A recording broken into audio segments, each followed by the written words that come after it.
Welcome to V3 news లక్ష్యం సమాజహితం paper ముచ్చట కార్యక్రమానికి స్వాగతం। ఈ రోజు వివిధ దినపత్రికల్లో వార్తలను చూసినట్లయితే దాదాపు అన్ని దినపత్రికల్లోనూ బడ్జెట్కు సంబంధించిన అంశాన్ని ప్రధానంగా ప్రస్తావించడం జరిగింది। ముందుగా ఈనాడు తీసుకున్నట్లయితే ఈనాడులో మొదటి పేజీలో మొదటి వార్తగా సంక్షేమ బోనం అంటూ వార్తనివ్వడం జరిగింది। ఎన్నికల హామీలను సాకారం చేస్తూ బడ్జెట్ దేనికి ఎంత కేటాయించారు అంటూ ఇవ్వడం జరిగింది।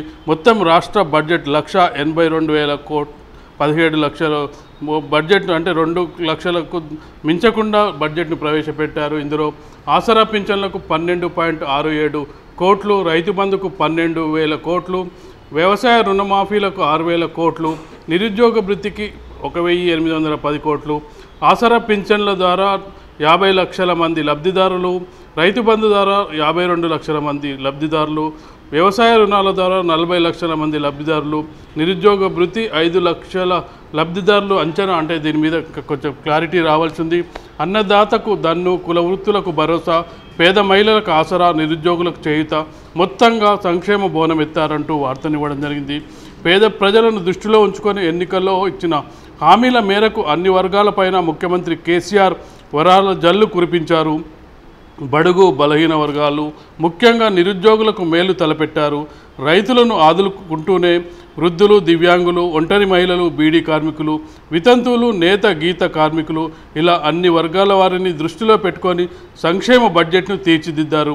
అవసరంలో ఉన్నవారికి, అవసాన దశలో బతుకులు ఈడుస్తున్న వారికి ఆసరా ఇస్తూ పింఛన్లు మొత్తాన్ని భారీగా పెంచారు। వృద్ధాప్య పింఛన్లకు కనీస వయసును 60 సంవత్సరాల నుంచి 57 సంవత్సరాలకు తగ్గిస్తున్నట్లు ప్రకటించారు। రైతు బంధు, రైతు బీమా వంటి పథకాల ద్వారా అన్నదాతల్లో నైరాశ్యాన్ని తొలగించుకుంటూ ముందుకు సాగుతామని ప్రకటించారు।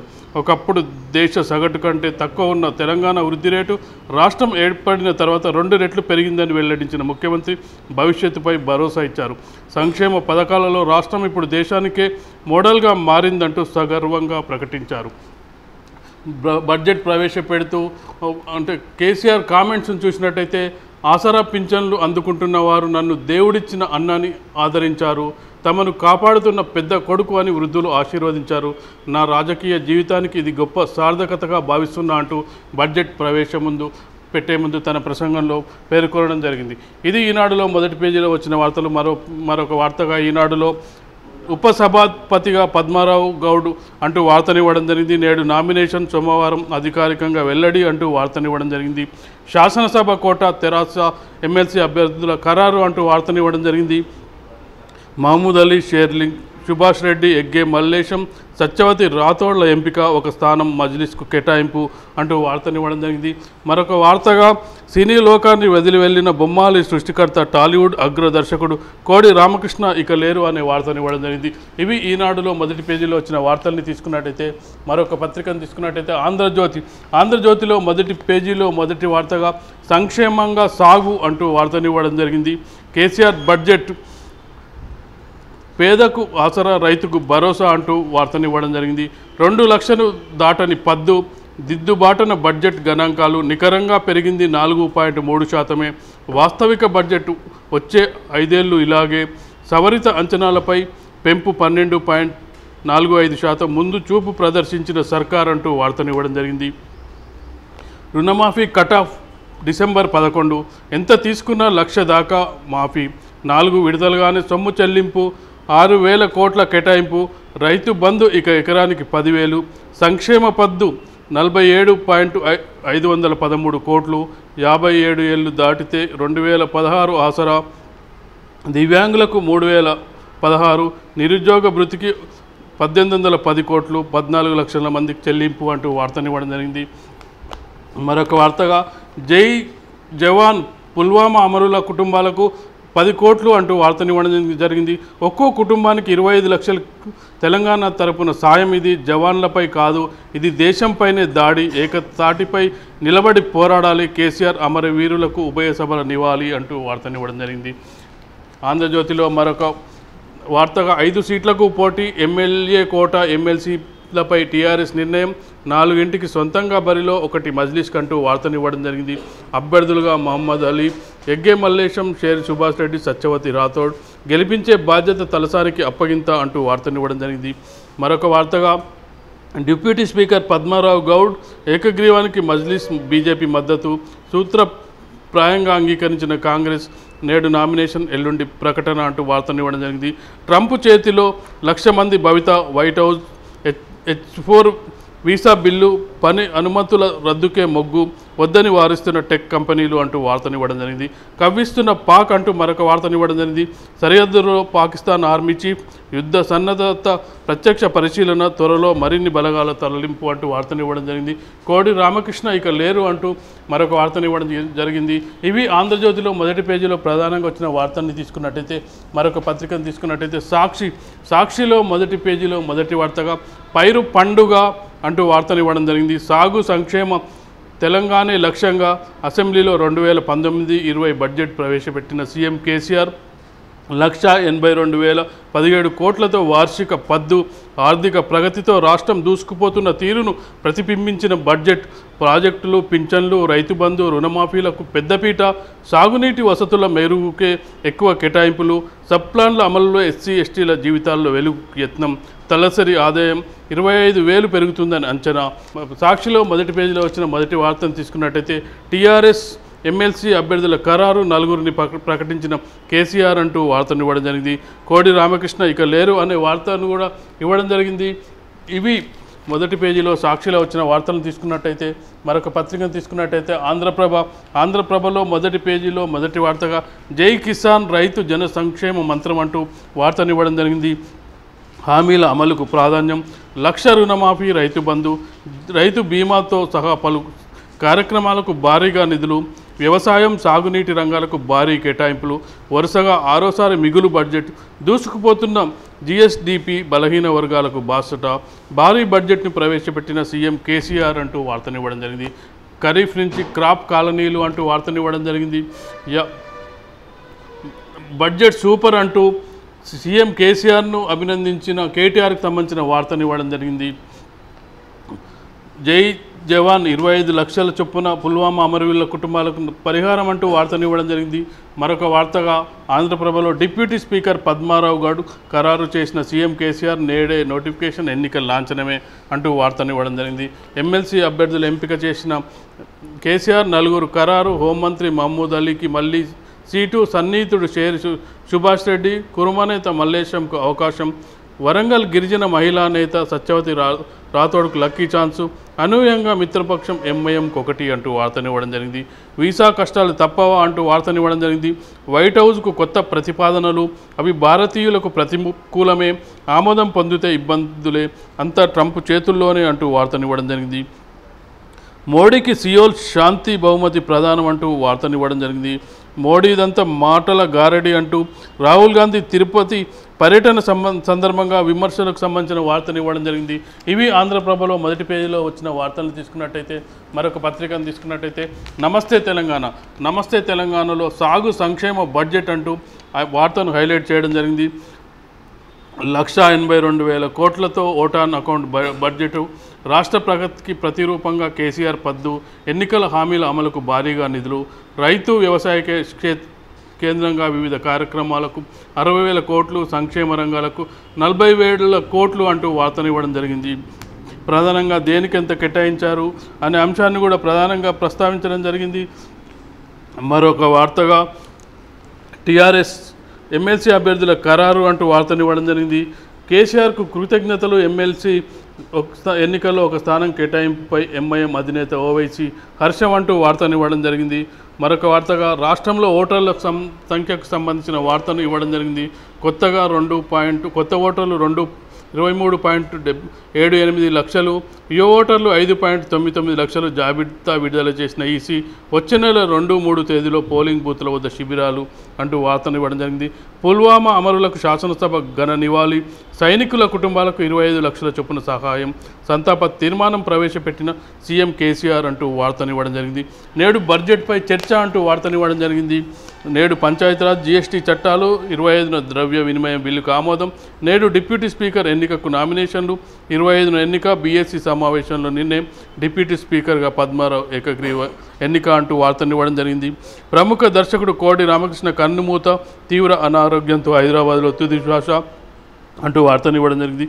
ఇవి ఈరోజు వివిధ దినపత్రికల్లో వచ్చిన వార్తల్ని తీసుకున్నట్టయితే వార్తలపై విశ్లేషణ కొనసాగించే ముందు ఇప్పుడు ఒక చిన్న బ్రేక్ తీసుకుందాం.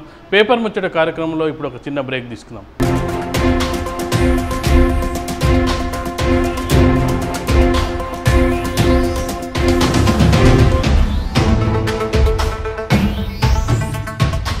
శ్రీ గాయత్రీదేవి జ్యోతిషాలయం దిల్సుఖ్ నగర్. శ్రీ పండిట్ సాయిరాం శాస్త్రి గారు గత 30 సంవత్సరాలుగా దిల్సుఖ్ నగర్లో స్థిరంగా ఉంటున్నారు. మీరు చేస్తున్న ప్రయత్నాలు విఫలమగుట, కార్యక్రమాలయందు ఆలస్యం, అనుకోని చిక్కులు, వివాహ ప్రయత్నం ముందుకు సాగక వివాహ ఆలస్యం, ఉద్యోగం, ఆరోగ్యం, దాంపత్యం, సంతానయోగం, విదేశీయానం, భూ వివాదములు మరియు వ్యాపారాదులలో సమస్యలకు జ్యోతిష్యపరమైన పరిష్కారమునకై పుట్టిన తేదీ, బొటనవేలు ముద్ర, హస్తరేఖలు, జాతకం చూసి వివరముగా జ్యోతిష్యం చెప్పగలరు. మీరెక్కడెక్కడో జ్యోతిష్యం అడిగి నిరాశ చెంది ఉండవచ్చు.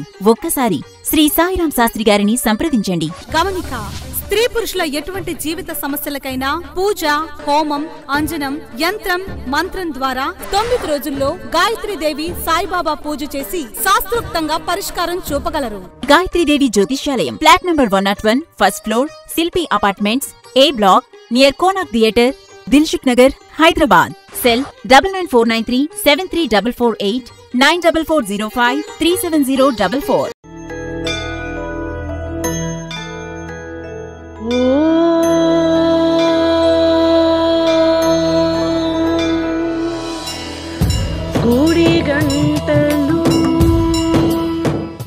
గుడిగంటలు త్వరలో మీ వీతి న్యూస్ ఛానల్లో.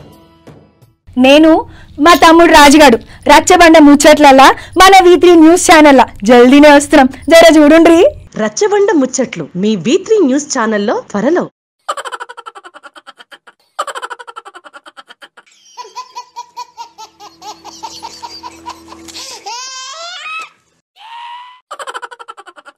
గిలిగిలిగా త్వరలో మీ V3 న్యూస్ ఛానల్లో.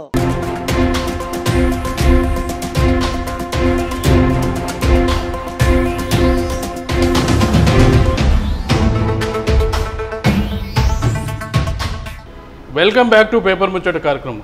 ఈరోజు వివిధ దినపత్రికల్లో వచ్చిన వార్తలను విశ్లేషించినట్టయితే ముందుగా దాదాపు అన్ని దినపత్రికల్లోనూ బడ్జెట్కు సంబంధించిన అంశాన్ని ప్రస్తావించడం జరిగింది. బడ్జెట్లో దేనికి ఎన్ని కేటాయింపులు అనే అంశాన్ని ప్రధానంగా ప్రస్తావించడం జరిగింది. మనతో పాటు విశ్లేషణలో పాల్గొనడానికి పుట్టం పురుషోత్తమరావు గారు టీఆర్ఎస్ నాయకులు ఉన్నారు. నమస్తే సార్. ఈరోజు బడ్జెట్ స్వయంగా కేసీఆర్ బడ్జెట్ ప్రవేశపెట్టారు. బడ్జెట్పై మీ యొక్క పరిశీలన ఏ విధంగా ఉందనుకుంటున్నారు? ముఖ్యంగా కేసీఆర్ గారు ఏదైతే వ్యక్తిగతంగా ఒక ముఖ్యమంత్రి హోదాలో మరి ఈరోజు ఆయన ఈ బడ్జెట్ని చాలా అన్ని రకాలుగా ఆలోచన చేసి ప్రవేశపెట్టిన అనుకుంటా ఉన్నాం. ఎందుకంటే ఎన్నికల హామీలను ఏదైతే ఖచ్చితంగా ఎన్నికలలో ప్రకటించిన హామీలని అమలు పరిచే విధంగా ముఖ్యంగా నిరుద్యోగులకు భృతి ఇస్తామని ఏదైతే చెప్పాడో దానికి కూడా బడ్జెట్ కేటాయించడం, ఆ తర్వాత ఏదైతే 1000 రూపాయల పెన్షన్ని 2000 చేయడం, వికలాంగులకు 2000 నుంచి 3000 చేయడం, దాంట్లో కూడా దాన్ని కూడా దృష్టిలో ఉంచుకొని పెట్టడం. అదేవిధంగా రైతు రుణమాఫీని కూడా ప్రస్తావించడం జరిగింది. రైతు రుణమాఫీ కూడా బడ్జెట్ని కేటాయించడం జరిగింది. అయితే మనం ఇక్కడ ఆలోచన చేయాలి ఏంటంటే ఇచ్చిన హామీలను అమలుపరిచే విధానంలో వెనుకకపోయిన ఇంతకుముందు ప్రభుత్వాలు ఈరోజు పారదర్శకంగా ప్రజల ముందుకు బడ్జెట్ తెస్తున్నప్పుడే ఖచ్చితంగా వాటిని అమలుపరిచే రీతిలో ముందుకు వచ్చిండనే అనుకోవచ్చు. అదేవిధంగా ఆయన అభివృద్ధితో పాటు సంక్షేమ రంగాన్ని కూడా ప్రజలను దృష్టిలో పెట్టుకొని పూర్తి స్థాయిలో ప్రజలకు అనుకూలంగా ప్రజారంజక బడ్జెట్ ప్రవేశపెట్టిన అనుకోవచ్చు. అంటే ముఖ్యంగా బడ్జెట్ రూపకల్పనలో సీఎం కేసీఆర్ ప్రత్యేక శ్రద్ధ చూపించారు. ఈసారి స్వయంగా ఆర్థిక మంత్రి కూడా తనే అయింది. అయితే గతంలో ఒక స్టేట్మెంట్ ఇవ్వడం జరిగింది. 1,00,000 రూపాయల రుణమాఫీలో 4 విడతలు అనేది మేము మొదట్లో కొంత ఇబ్బంది పడ్డాం, ఈసారి ఒకే విడత చేస్తానన్నాడు. కానీ ఈసారి కూడా 4 విడతలకు ఒకే మొగ్గు చూపారు. దీన్ని మనం ఎలా అర్థం చేసుకోవాలంటారు? కానీ నాకు తెలిసినంత మటుకు అటువంటి ఏది చేయలేదు. మేము చేసి చూపిస్తాము. మేము పోయినసారి కూడా ఖచ్చితంగా చేసినాము. మేము ఏ రకంగానైనా రైతులకు ఏదైతే లబ్ధి చేకూరే విధంగా చేస్తామన్నాడు. కానీ మరి మీరు అంటున్నారు అది నాకు అంత అది లేదు. ఎందుకంటే ఒకసారి అనే విధానం లేదు. అది కాంగ్రెస్ వాళ్ళు చెప్పినట్లుగా ఉన్నది. కానీ మేము రైతులకు మేము ఏం చేయాలో మాకు తెలుసు. మేము ఖచ్చితంగా వాళ్ళకి ₹1,00,000 వాళ్ళు 2 లక్షలు అంటే మేము ప్రజలలో పోయి 2 లక్షలన్నా వాళ్ళని నమ్మలేదు. ₹1,00,000 అని చెప్పి కూడా ఆ ₹1,00,000 కూడా మేము ఖచ్చితంగా మేము ఇచ్చిన హామీని నెరవేరుస్తామన్నారు. ఆ హామీని నెరవేర్చడానికే పెట్టిండి అనుకుంటా ఉన్నాం. అంటే అదే మనకి ఇచ్చిన దాని ప్రకారం రుణమాఫీ కట్ ఆఫ్ డిసెంబర్ 11 ఎంత తీసుకున్నా 1,00,000 దాకా రుణమాఫీ, 4 విడతలుగానే సొమ్ము చెల్లింపు, 6,000 కోట్ల కేటాయింపు అనేది మనకి ఇచ్చిన వార్త సార్. అందుకే నేను అనేది అదే అంటున్నా. ఆయన క్లారిటీగా ఎక్కడ కూడా నాకు చెప్పినట్లుగా ఎక్కడ కూడా వన్ టైం సెటిల్మెంట్ చేస్తామని చెప్పినట్టుగా లేదు. బడ్జెట్ను దృష్టిలో ఉంచుకొని ప్రజలకు లాభం జరిగే విధంగా హామీని నిలబెట్టుకోవడంలో మాత్రం సఫలీకృతం అయినరు. అదేవిధంగా బడ్జెట్ కూడా వచ్చే రాబడిని బట్టి ఎప్పుడు కూడా ఇక్కడ ఏదైతే అంటే ఎవరైతే ఆర్థిక మంత్రి ఉంటాడో వచ్చే రాబడిని దాన్ని దృష్టిలో పెట్టుకొని చేస్తారు. కాబట్టి మరి ఉన్న బడ్జెట్ని వెసులుబాటు తీసుకొని ఆ విధంగా వాళ్ళకి రైతులకు న్యాయం జరిగే విధంగానే ప్రయత్నం చేసినారని అనుకోవచ్చు. అంటే ఒక విమర్శ ఒక దగ్గర వచ్చింది ఏంటంటే అంటే ఒక విద్యకు సరైన కేటాయింపులు జరగలేదనేది మనకు ఈరోజు పత్రికల్లో కనిపిస్తున్న ఒక విమర్శ. విద్యపై అంటే విద్యకు కేటాయింపుల్లో తగు న్యాయం చేయలేదనేది ఒక విమర్శ కనిపిస్తుంది మనకు. అయితే ఒక్కటి ఇక్కడ దృష్టిలో పెట్టుకోవాలి. ఎందుకంటే విద్యకు న్యాయం చేయాలనే దాంట్లో కేసీఆర్ గారు చాలా ముందు జాగ్రత్తగా ముందుండి పనిచేస్తూ ఉన్నాడు. ఆయన మాటలలో కానీ చేతలలో కానీ ఒక పక్క నీళ్ళు ప్రజలకు ఏదైతే మన వ్యవసాయక రంగంలో ప్రజలకు ఏ విధంగా వాళ్ళు అభివృద్ధి పరిస్థితినే ఏదైతే మనము వచ్చే మినిమం వ్యయం చేసే పరిస్థితి వస్తుందనే దాంతో అదేవిధంగా ఈరోజు విద్యాపరంగా కూడా అందరూ చదువుకుంటే విద్యావంతులు అయితే ఏదైతే ప్రజలకు మరి రాబోయే రోజులలో మనం ఏ విధంగా సమాజాన్ని చేయొచ్చు అనే దాని మీద KG to PG విద్యను పెట్టడం జరిగింది. దాన్ని పెంచడానికి ప్రయత్నం చేస్తున్న దశలో మరి ఈ అపోహలు, ఎందుకంటే ఉన్న బడ్జెట్ను తక్కువ పెట్టిండు అనేది కాదు, అక్కడ ఎంత అడ్జస్ట్మెంట్ ఉంటుంది ఏముంటుంది అనే దాని మీద ఇది తాత్కాలిక బడ్జెటే కాబట్టి మళ్ళీ ఏదైతే బడ్జెట్ పెట్టినప్పుడు ఇక్కడ చూసుకొని దానికి అవసరమైన నిధులు కేటాయిస్తూ ఈ KG to PG విద్య ద్వారా ప్రజలకు ఈరోజు మైనార్టీ రెసిడెన్షియల్ స్కూల్స్ కావచ్చు, BC కావచ్చు, జనరల్ కావచ్చు, ఏవైతున్నాయో వాటికి ఖచ్చితంగా విద్య మీద చాలా ప్రాముఖ్యత చూపించే ప్రభుత్వం కాబట్టి ఖచ్చితంగా ఏదైతే ఇంకా మళ్ళీ బడ్జెట్ ప్రవేశపెట్టినప్పుడు కేటాయిస్తూ ఉండొచ్చు. అంటే ముఖ్యంగా నిరుద్యోగ భృతికి సంబంధించిన అంశాన్ని కూడా ప్రస్తావించడం జరిగింది. అంటే నిరుద్యోగుల లెక్క అనేది ఇప్పటివరకు తెలియదు. అంటే దాన్ని ఎలా కేటగిరీ చేయాలా ఏంటి అనేది ఇప్పటివరకు క్లారిటీ లేదు. అంటే దానిపై సరైన అంచనా లేదని చెప్పొచ్చు. కరెక్ట్. అది అప్పుడు చెప్పినప్పుడు కూడా చెప్పిండ్రు, మేము ఎన్నికల హామీలు ఇచ్చినప్పుడు కూడా మేము దాని గురించి పూర్తి స్థాయిలో పరిశీలన చేసి ఏ విధంగా ఏ స్థాయిలో ఎట్లా ప్రకటించాలి, ఎవరిని నిరుద్యోగులు గుర్తించాలి, ఎట్లా గుర్తించాలనే దాని మీద కూడా పూర్తి స్థాయిలో ప్రయత్నం చేస్తామన్నారు. దాని మీద ఎక్సర్సైజ్ జరుగుతున్న క్రమంలోనే ఇప్పుడు మీరు ఇంతకుముందు అన్నట్లుగా అంటే ఏదైతే విద్యా బడ్జెట్లో కొద్దిగా తక్కువ పెట్టినట్టుగా కనిపిస్తున్నది, లేకపోతే అసలు అందులో మాకు క్లారిటీ రాలేదు కాబట్టి మేము బడ్జెట్ని మళ్ళీ ప్రవేశపెడతాము అనే పరిస్థితులలో వస్తుందనే ఉద్దేశంతో దానికి బడ్జెట్ కేటాయించి ఎక్సర్సైజ్ చేస్తారు. ఎక్సర్సైజ్ చేసినాక ఈజీ అవుతుంది. ఈజీగా మనం అనుకున్న విధానంలో పోవడానికి దాన్ని నోటిఫికేషన్ ఇవ్వాలి, అందరినీ పరిగణలో తీసుకోవాలి, దానికి చాలా ఎక్సర్సైజ్ ఉంటుంది కాబట్టి ఎక్సర్సైజ్ అయినాక కేటాయించుకోవడము ముందు కేటాయించి పెడితే దాన్ని ఏ విధంగా యూటిలైజ్ చేసుకోవాలనే దాని మీద బడ్జెట్ పెట్టిండ్రు. అందుకని దాన్ని మనం స్వాగతించాలి. ఎందుకంటే అది నిరుద్యోగులకు అన్న హామీని నెరవేర్చడానికి బడ్జెట్లో వచ్చింది అనేది ఇప్పుడు. అంటే నిజానికి నిరుద్యోగులకు భృతి అనేది కేసీఆర్ మొదట్లో వ్యతిరేకించారు. అంటే నిరుద్యోగులు ఎవరు అనేది కాంగ్రెస్ వాళ్ళకు మేనిఫెస్టోలో పెట్టడంతో తప్పని పరిస్థితిలో కేసీఆర్ పెట్టాల్సి వచ్చింది.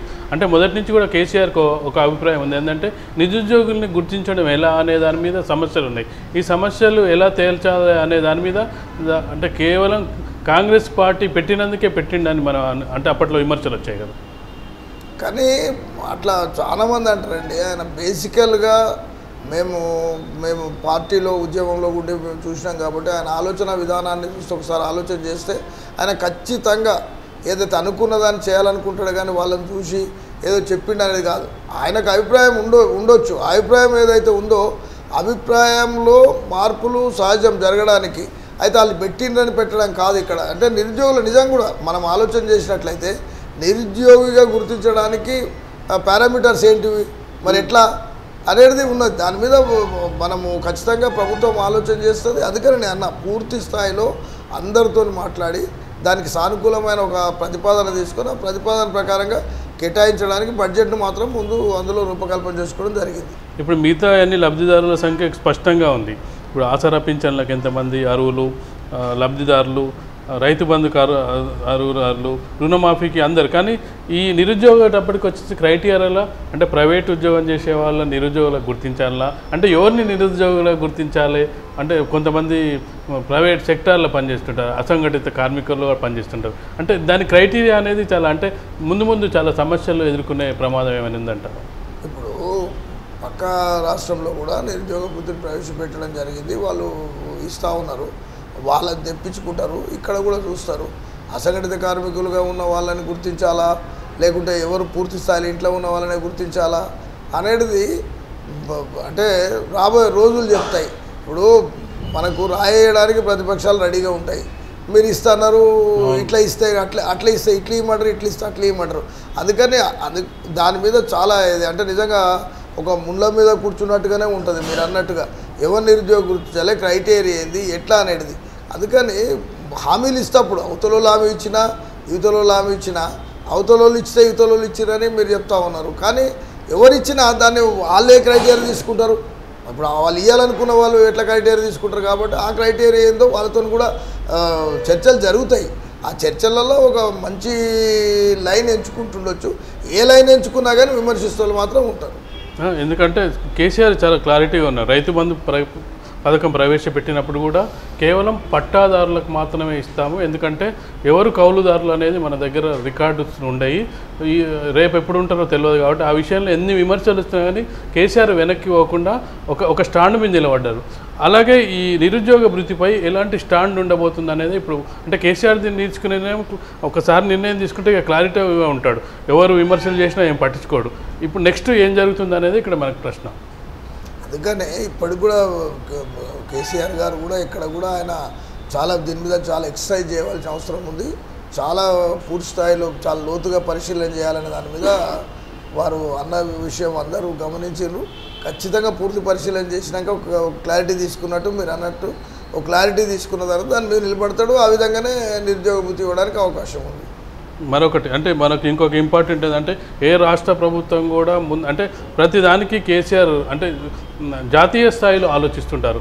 అలాగే పుల్వామా బాధితులకు పుల్వామాలో అమరవీరులకు 10 కోట్లు కేటాయించడం జరిగింది. అందుకే సారు ఎప్పుడు ఏది ఎట్లా చేయాలో బాగా తెలిసిన వ్యక్తి. అయితే ఈరోజు నిన్న మొన్న ఉట్టిగా ఏదైతే ఎంఐఎం వాళ్ళతో వీళ్ళందరితో కలిసి పనిచేస్తున్నప్పుడు వాళ్ళని ఎంఐఎంకు ఒత్తాసు పలుకుతున్నాడు అనే విధంగా చాలామంది విమర్శించడం జరిగింది. ఆయన చాలా క్లారిటీగా అన్ని విషయాలలో అంటే ఇప్పుడు పుల్వామా బాధితులకు ఇవ్వడంతో ఈరోజు దేశవ్యాప్తంగా 25 కోట్ల రూపాయలు మనిషికి 25 లక్షలు చనిపోయిన వారికి 25 లక్షలు ఏమంటే దాతృత్వం ప్రదర్శించడం. ఇదే కాదు, ఇంతకుముందు ఏమన్నా ఆపదలు వచ్చినప్పుడు ఖచ్చితంగా ఇప్పుడు ఏదైతే ఆంధ్రలో విలయం వచ్చినప్పుడు కానీ ఎక్కడ కానీ ఆయన ఆదుకుంటాడు. అటువంటి దాతృత్వం ఉన్న వ్యక్తి కాబట్టి ఈరోజు ఒక రాష్ట్రంలో ఒక హీరో మాదిరిగా నిజంగా కేసీఆర్ గారు చేసిన దాన్ని మరి పుల్వామా బాధితులకు చేయడము అంటే ఒక బార్డర్ సెక్యూరిటీ ఏదైతే చేస్తున్నారో మన బార్డర్ రక్షిస్తున్నారో వాళ్ళు మనోధైర్యం కల్పించడం, మేము మీ ఎంబడి ఉన్నామని చెప్పడానికి కేసీఆర్ గారు ఆ ప్రయత్నం తీసుకున్నందుకు మొత్తం ఈరోజు ప్రజలంతా స్వాగతిస్తారు. ప్రజలు కూడా హర్షిస్తూ ఉన్నారు. చాలామంది ఆయనని వేరే రకంగా మాట్లాడిన వాళ్ళు కూడా ఉన్నారు. అటువంటి వాళ్ళ నాలుగలు బంధువు చేసే విధంగా ఈరోజు ప్రకటించడం జరిగింది. చాలా క్లారిటీగా చెప్పాడు. 10,000 కోట్లు, ఒక్కో కుటుంబానికి 25 లక్షలు. తెలంగాణ ప్రభుత్వం తరపున సాయం ఇది. జవాన్లపై కాదు, ఇది దేశంపై దాడి. ఏకదాటిపై నిలబడి పోరాడాలి. అమరవీరులకు ఉభయ సభలో నివాళి. అందుకే సమస్య లేకుండా క్లారిటీ లేకుండా మాట్లాడే వాళ్ళకు చెప్పబెట్టేది ఏదైతే క్లారిటీ ఉన్నదో ఈరోజు సమాజంలో ఉన్న అన్ని రకాల కుల మత ప్రాంతీయాలకు అతీతంగా పరిపాలన సాగాలనేది ఆయన లక్ష్యం. కొంతమంది మీద ద్వేషం పెంచుకొని దుష్ప్రచారాలు ఏదైతే తిప్పికొట్టే విధంగా ఈరోజు కేసీఆర్ గారు 10 కోట్లు ఇవ్వడం కానీ ఒక కుటుంబానికి 10 లక్షలు ఇవ్వడం కానీ అటువంటి వాళ్ళ నోళ్ళు బంద్ అవుతాయి. మనం వార్త తీసుకున్నట్టయితే కేసీఆర్ అంటే ఇప్పుడు ఖాళీ అసెంబ్లీ కోటా నుంచి వచ్చే 5 సీట్లు ఖాళీ అవుతున్నాయి మనకు. అయితే 4 సీట్లలో ఎంపిక పూర్తింది. ఒకటి మహమూద్ అలీ హోమ్ మినిస్టర్గా ఉన్నారు. మరొక సీట్లో ఎగ్గే మల్లేశం, షేరి సుభాష్ రెడ్డి, సత్యవతి రాథోడ్. ఈ ఎంపికపై టీఆర్ఎస్ నాయకునిగా మీ అభిప్రాయం ఏంటి? చాలా మంచి, ఇప్పుడు ఒక ఎస్టీకి ఇవ్వడం, ఒక బీసీకి ఇవ్వడం, ఒక మైనార్టీకి ఇవ్వడం, ఒక ఓసీకి ఇవ్వడం, ఆ విధంగా క్లారిటీగా అందరినీ సమానంగా చూడడం జరిగింది. అదేవిధంగా ఏదైతే అన్ని రకాలుగా బాసటగా నిలిచి ఈరోజు మొత్తం మన తెలంగాణలో పూర్తి స్థాయిలో శాంతి పదంగా అందరూ కలిసిమెలిసి జీవించే విధంగా ఏదైతే వాళ్ళు సపోర్ట్ చేస్తూ ఉన్నారో వాళ్ళకు కూడా ఒక సీట్ కేటాయించడం జరిగింది. ఆ విధంగా సరి అయిన నిర్ణయం తీసుకున్నాడు. వాళ్ళ వెంబడి శేరి సుభాష్ రెడ్డి గారు ఏదైతే ఉన్నారో వాళ్ళు పూర్తి స్థాయిలో సార్కు సానుకూలంగా సారెంబడే ఉండి ఉద్యమం నుంచి కూడా పనిచేస్తున్నాడు కాబట్టి, అదేవిధంగా యజ్ఞ మల్లేష్ గారు కూడా ఏదైతే కమ్యూనిటీ పరంగా కావచ్చు, ఆయన రాజకీయ పరంగా కావచ్చు, ఆయన సత్యవతి రాథోడ్ కానీ మరి మైనార్టీ నుంచి ఇచ్చిన మహమూద్ అలీ కూడా పార్టీకి కట్టుబడి సిద్ధాంతపరంగా పనిచేస్తున్న వాళ్ళు కాబట్టి వాళ్ళకి ఇవ్వడంలో మంచి నిర్ణయం తీసుకున్నారు. అంటే నిజానికి ఏంటంటే 4 సీట్లు ఈజీగా గెలిచే సీట్లు ఉన్నాయి టీఆర్ఎస్కి.